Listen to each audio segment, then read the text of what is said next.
Which can be they used to be illegal. Not only that illegality for being formed. That's fine. I would say you can be quoted. But I say get watch, and you said that the gate was locked. Was it locked? Yeah, who broke the key? Exactly now. Who broke the key? It was open. Yeah, because it was guys broken. Yeah, they are the ones breaking the key. I don't know. That's my issue. Otherwise, yes, but in the issue is saying that you will be arrested. There is a court order. Exactly. There is a court order. You will be arrested, and Mashumba is not nowhere to be found. Actually, if we would want to be cruel, we will block the gate and then we call the police. They are in here. I don't know if the story is true. Yes, there is a court order against you guys not to mind and to stop.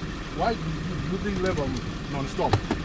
Otherwise, it wasn't communicated. It was communicated. Mashumba was given court order. He was. When was this? Yes, about 2 weeks ago. Yes. Who's Mashumba anyway? This is the one I heard there's a Chinese miner here as well. Which one? There's Chinese people mining here as well. Afro Chin. Which one? Yeah? Where are they? Where are they? Zeru.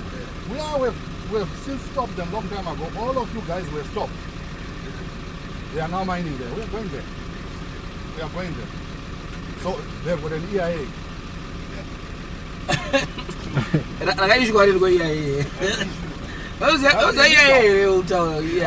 illegal. But anyway, we are just warning you. Please, once you leave, just leave. Because otherwise you come back, we have seen your face, we know that we are promoting that issue. All right. Okay.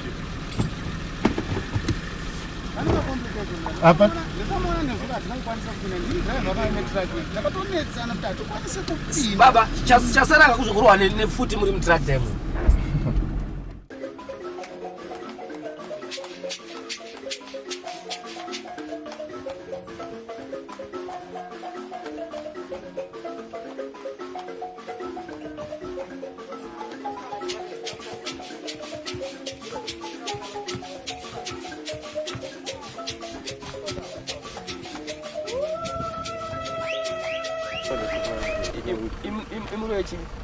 This is company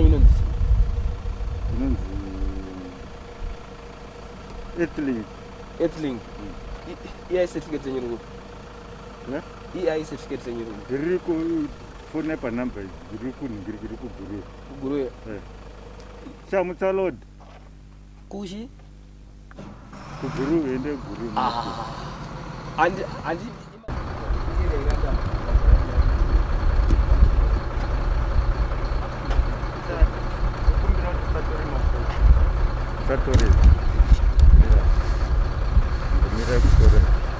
Mira. Guys, they are cool. Mkuruang, Itarako. Betarang. Don't tell me Itarako and Betarang. Let's agree. Don't tell me. What's my letter?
mashumba.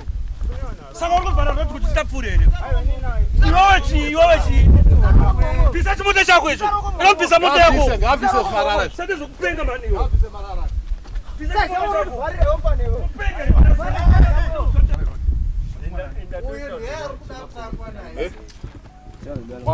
Wamuitire farara road if you are doing the right thing. So why do you block the road? Why do you block the road? We don't trace the Mashumba. Who is Mashumba? Hello? Hello? Ngabvise marara akapa. Hello?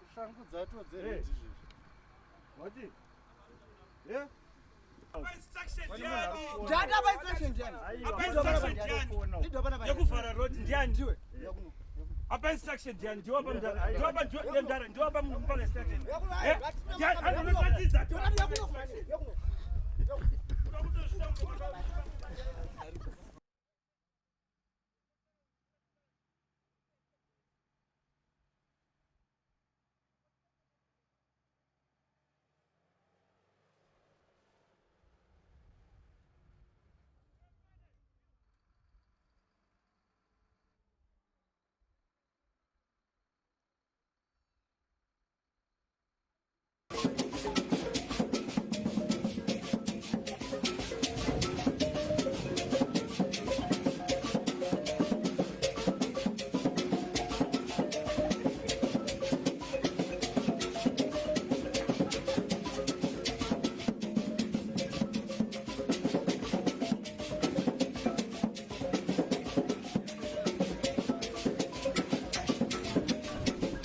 Ndinonzi Matthew Chitema Muswe ndozita rangu repachitupa. Ndiri mambo chief Chiweshe wedunhu roMuzarabani, the upper Muzarabani kana kuti Muzarabani South constituency. Muzarabani umu munokwanisa kungoti tsanangurirawo here kuti ndapi maactivities anoitika mudunhu renyu, ana agriculture, mining, mongotudzawo mongotирondedzera kuti chii chinoitika mudunhu? Mune zvakawanda, mune mining iri kuitwa yemakorokoza uku, kwozoito minda mirefu imomo vari kurimawo, zvakawanda zviri kungoitika. muminda umu ndeipi yamungati maplants anowanzowanika mudunhu renyu? Kunyanya kuno tinonyanyoita zvefodya nechibawe ndo zvinowanyoibata kunoko. Tinonzwisisawo kuti kunoko kune mhuka dzemusango. Munokwanisa kungotitsanangurirawo here kuti dzinowanikwa kupi, dzakawanda sei, hapana machallenges amunowana here muarea iyoyo? Ya, mataura shoko rakanaka remhuka. Ishoko rinobata mwe vanhu vakawanda pamusana pekuti mhuka dziri kuparara, asi mukuparara kwadzo hapana chatiri kuwana. Mukuparara kwadzo hapana achazodziziva kuti dzanga dzakamira zvakadii. Patigere panapa takapatanga ndauti ndikakanganisa hangu madheti, asi kuma80s 90s ndo patakatanga pano. Panga pari kembe yemasoja, tobva tazoronga naZambezi Society nemamwe maorganization akadaro kana USAID vakatibatsira, takazoronga campfire nana Mavhaire nevamwe nana so on. Vamwe ndakuakangana. Now taita that one campfire, takabva tazoita association yaibatsira kuti kukohwewa kwemhuka kwakavaka zvikoro. Zvimwe zvikoro zvakatovakwa nemhuka idzodzo. Zvakawanda zvakaitwa nekukohwewa kwakaitwa mari dzaibatwa munzou nezvimwe zvakadaro, nokuya kwaitwa nevanhu vaivhima mhuka. Zvakatibatsira, but pane tafamba handina kuziva kuti chii chakazoitika kana kuti nguva yedollarization zvinhu kubva zvaparara. But now zvinhu zvaparara, pakaita pasango panapa, zvese izvo zvamuri kuona zvatenge zvatoparara. Kanzuru yakabva yazofunga, iyi project yakanga iri community. Kanzuru ndobva yazofunga kuti regai titsvage munhu angambofana bata tichiona kuti tingagadzise trustee yokuti zvinhu zvidzokere kuvanhu zvinyatsoitwa nemazvo. Ndo nofunga pakaitwa mapepa, pakaitwa matenders and what maadvert, pakazotsvagwa murume ainzi Seremwe, ane senemu yake here anzi Seremwe kana kuti George, ndo akazowina tenda yacho, akatanga kuvaka zvese zvamuri kuona pano izvi. Zvakanga zvaparara. Saka anenge akapiwa 25 years contract, tenda yacho. Saka akazomutsa pano tine imwe iri kuRwindi, ako kwanga kwakusango kusisina, akazoimutsa futi kwakazoiswa mhuka dzandakaonawo nemaziso enini, zvakafamba. Now chinhu chazotinetsa manje undyire ndo waipa muZimbabwe. Kana kuti undyire zvakangofana corruption. Isisi makoroko tinoti undyire, vamwe vanoti corruption, amene vamwe munoti kudii. So ndo pakasipinda makorokoza, tongonzwa kuti kune makorokoza. Ndini nyakunya kutanga kuivoisa stereki. Usiku taiona rori yaipidza iri pamusoro pegoma apa. Ndakaedza kutaura kanzuru chii chiri kuitika, yaipinda nekwaWatau ichikwira pamusoro pegoma apa, chidzuka usiku kunochena, masikati hamuchadziona. But kanzuru nana DA tazovataura vanenge vakazoenda, ndokuona maiwe kwanga kwaane makomba kana vanoti mahandaki kana kuhanda hondo aya aite akanga akacherwa. Soko nokudaro pane zvinhu zvakazoitwa kuti vange vachibva, but mwaisanganisa naAfrochini anani kokoko zvaingotaurwa ina handina kukwenda hangu, zvaingotaurwa zvanga zvakasiyana siyana. So mukudaro manje hapana chinhu chatakazoona chakanyatsobatika. Mhuka hadzichanyasobatika, upocha hwawanda. Munhu akungofunga kuti paafunga angoyakodobora dombo rake ipapo akuchera. Zvakuita kunge nyika isina mutemo, inyaya dzeunjiri. Ivo vema-mines ava vakapinda, vamwe vakapinda zviri illegal, ma-communities ari kubenefita here? Korokoza, munoriziva korokoza ndo vayana chirugwe vainzo chii ndo mashurugwika. Saka munofunga kuti shurugwe rinobhadhara kanzuru.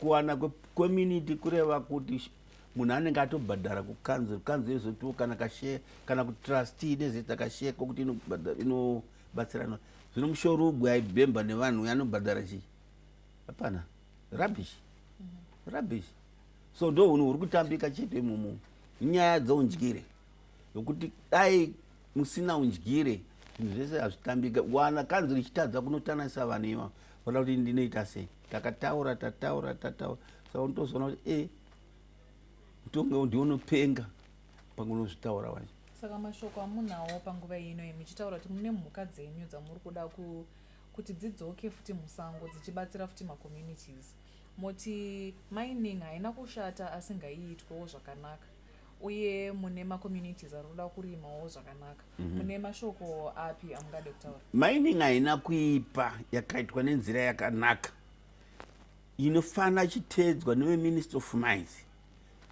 neveministry of environment zvichikondororwa kwete kuti makorokoza anoita zvaanoda problem yataanayo mazimbabwean akungofunga kuti patakaita independent wakuita independent nezvezvo zvaunofungidzira kuti ndo zvangoita zvisiri kunze kwemutemo zvaright kwauri unofanira kukondororwa nemutemo wenyika unenge uchitungamirirwa nemutungamiriri wenyika waanenge anyora ndokunokondorora zvakanzi tinodya tese nyika asi hauna kunzi unoita zvaunoda unotungamirirwa zviwanikwa zvatinazvo zvinofanira kubheneta economy yatinayo kuti ive inowana chainowana kuvaka zvikoro kuvaka chii zvatinenge zvangofungiwa nepovho kuti toda kuita ndo zvatinenge takatarisira but now ukorokoza iwo ngaupere ndiwatoda kuti upere sese kuti kweitwa vaministry wemines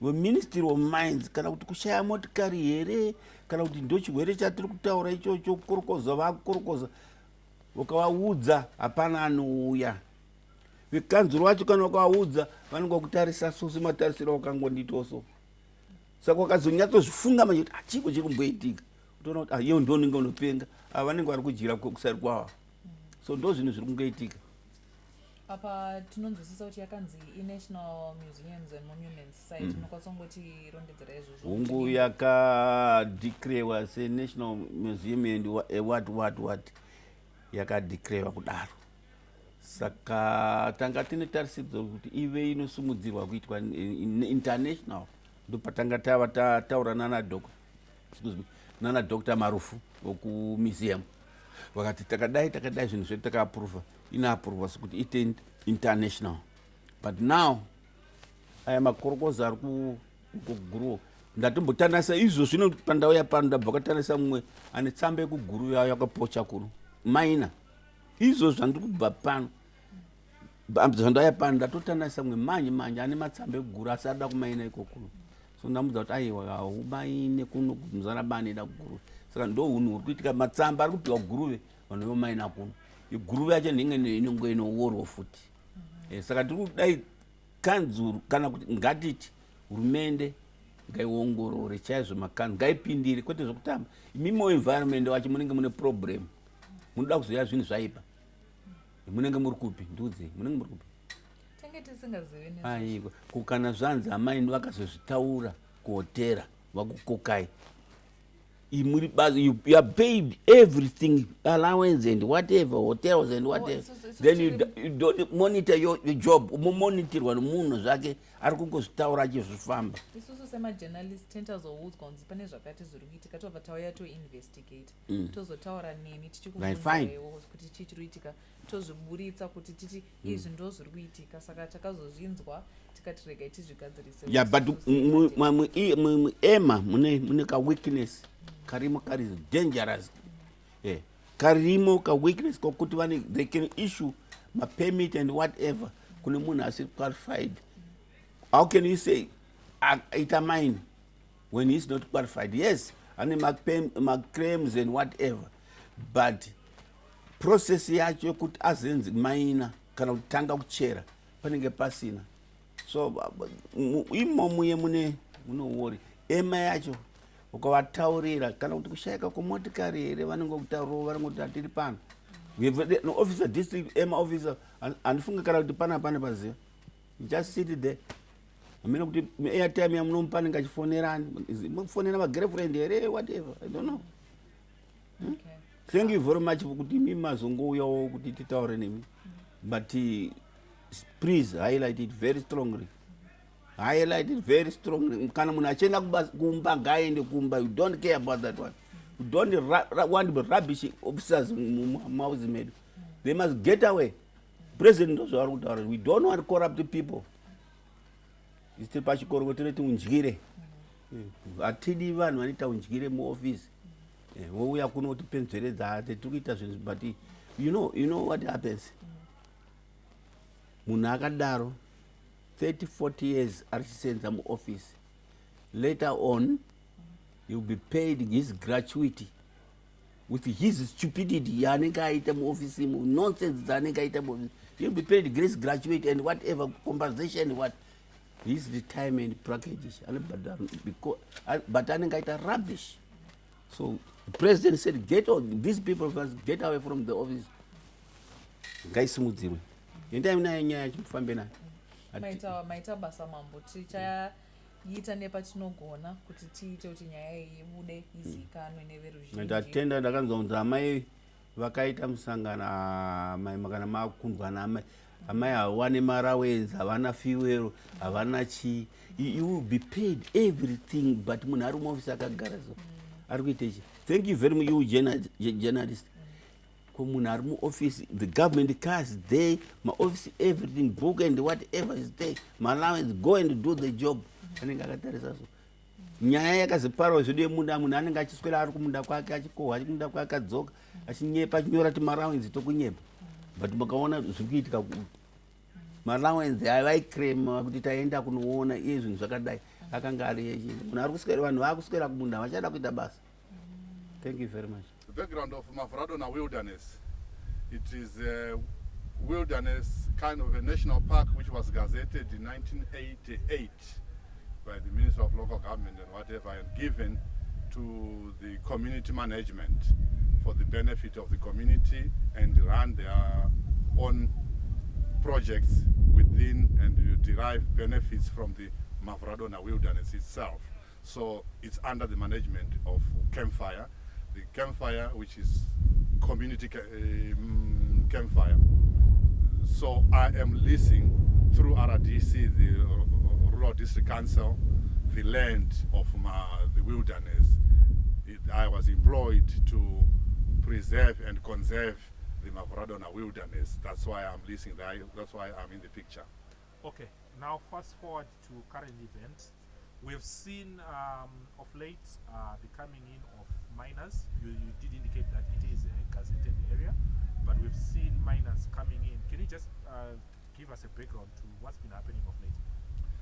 Of late, I think we are seeing a lot of people not respecting the laws and our acts, which are from the government. We, on top of the Gazette of 88, we have the Museum and Monuments Gazette, which is declared a national monument, and that should be respected.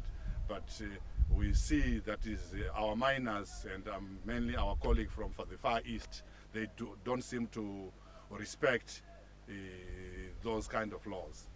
What are your fears if these miners do come into the wilderness? What really are your fears? My fears is that we have got some cultural value which were seen by the National Museum and Monuments. We have got the biodiversity, our animals, wildlife, which is in the mountains, and we grew up with those things, and as we are going, those things are disappearing, and our children are not going to be enjoying that, and our cultural heritage will be eroded and destroyed, because these people who are coming miners, they do not understand, they do not relate to the cultural heritage which we value in the mountains. And above that, we have got the name Mavhuradonha itself. It's coming from water which is falling. As you have noticed and experienced, there is water all over the mountain, and the springs are coming.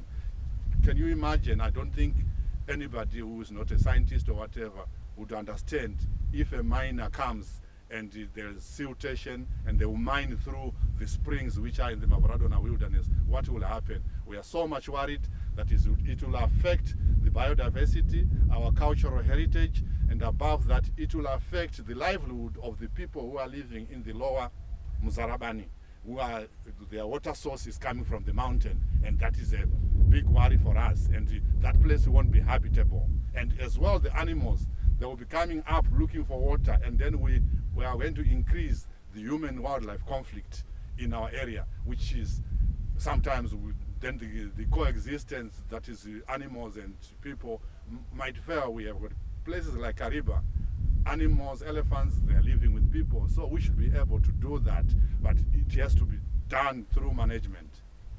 Just hold on, I'll move to the next question. The challenge is that the two cannot coexist, the conservation and the miners. You have seen among the miners we have visited, and also this one can tell you that the reclamation is not happening, and they are leaving these big pit walls, which our animals cannot walk freely. They will fall into those ones. It's a death trap, and the fear, as I said, of the water sources are being silted. Our water bodies are being silted, and we are not going to get the value. And definitely most of the mining which is being intended, it's alluvial mining, the top just scratching the top soils, and then the soils goes to the river and silt, and then take the minerals and go. It's not sophisticated mining. It's open cast. We would prefer then if it was underground mining, people can do their things underground, and then our land is not disturbed. Okay. What kind of an environment? Yesterday I was speaking to the manager, and he was talking about the animals are actually moving away from the site that we visited because of the plastic and whatever activities were happening. What kind of an environment do animals prefer to habitate in? They prefer a quiet environment where there is water and where there is enough grazing and of human beings. But if you see them coming to human settlement, one, they could be looking for protection. If they are being poached in the bush, the forest where they belong, there's a lot of shooting and whatever, that's when you see them kind of seeking refuge. But normally they would prefer to live far away from the human settlement and far away from the noises. They wouldn't want to hear blast. Blasts are even worse because they relate that to the guns. The guns, they are afraid of the gun. Okay. Then also yesterday we encountered one of the miners on the site. Can you just give us a background of that specific miner? What kind of challenges or what kind of experiences have you had with that miner when we came across yesterday? Yeah, he's one of the miners who seem to disrespect our laws. There is a court order on him, but he seemed to be continuously disobeying and doing whatever he wants to do, and it's a biggest challenge. We do not know why is he doing that, and the police, he has been given the court order, they should be arresting him, and of which I think maybe they are on their way, but I think it's becoming a lawlessness area. We are very much concerned, and we have been trying to talk to him and tell him, and taking to court means we want to engage him and use the laws, but he seemed to be adamant and doing things which is against the law, but which is the main worry we are having with that specific miner, I would say. Roughly we are fighting around probably 8 miners who have shown interest. Some of them they've been doing it illegally, and some of them they've been using the boundary reasons where the other district will say we got authority from the other district, and they're using that confusion to get into the mining areas. And those miners mainly, they are always from our colleagues, our friends from the Far East. Okay. What kind of a threat does allowing even a single miner to come on ground, to be allowed to mine in the wilderness, what kind of floodgates would that open? That was probably the thinking when our MRDC engaged this specific miner to sort of see how responsible mining can be. but that had opened a floodgate. It was one person, and now we have got almost 8, 10 miners who are sort of going there illegally, and some of them, they become a korokoza, and it got out of hand, and the poaching increased. So at the end of the day, allowing one will make a mess out of it. But if we are going to allow one who is going to mine responsibly and reclaim, maybe we can have a typical example, but history and the past has shown itself that is none of the miners is doing that. If we look along the Great Dyke, going all the way to Mutorashanga and whatever, they are just leaving a mess and siltation, and they are not reclaiming. And the mine we visited, you saw, there were no contours to protect siltation, meaning that is they are not mining responsibly. So that's why we are worried for any miners to be allowed in the wilderness, because of the water sources will be all blocked. Okay, I think I got pretty much everything.